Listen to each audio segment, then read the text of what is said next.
সালের জুলাই ছিল শুধু একটি মাস নয়, ছিল একটি রাজনৈতিক জাগরণের নাম।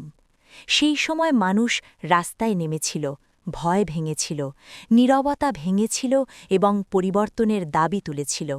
কিন্তু আজ সবচেয়ে গুরুত্বপূর্ণ প্রশ্ন হল, এই জুলাই বিপ্লবের পক্ষের শক্তি যদি এবারের নির্বাচনে ক্ষমতায় না আসে, তাহলে কি এই বিপ্লব ধীরে ধীরে হারিয়ে যাবে? ইতিহাস বারবার প্রমাণ করেছে, যে কোনো বিপ্লব যদি রাষ্ট্রীয় ক্ষমতার কাঠামোয় রূপ না নেয়, তাহলে তা টেকসই হয় না। বিপ্লব শুধু স্লোগান বা প্রতিবাদের মধ্যেই সীমাবদ্ধ থাকলে বাস্তব পরিবর্তন আসে না। রাষ্ট্র চালায় যারা ক্ষমতায় থাকে, আইন ও নীতি নির্ধারণ করে যারা, সেখানেই আসল লড়াই।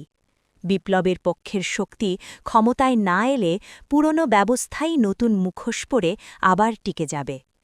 অনেকে বলেন, বিপ্লব মানুষের মনেই বেঁচে থাকবে। কিন্তু বাস্তবতা হল, রাষ্ট্র অনুভূতি দিয়ে চলে না, রাষ্ট্র চলে সিদ্ধান্ত দিয়ে। ক্ষমতা ছাড়া বিচার সংস্কার হয় না, প্রশাসন বদলায় না, দুর্নীতির কাঠামো ভাঙে না।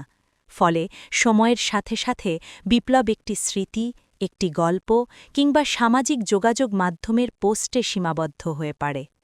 তবে এটাও সত্য, শুধু ক্ষমতায় এলেই বিপ্লব বেঁচে যাবে এমন নিশ্চয়তা নেই। জনগণের নজরদারি, জবাবদিহি এবং সচেতন অংশগ্রহণ না থাকলে ক্ষমতায় গিয়েও বিপ্লব তার পথ হারাতে পারে।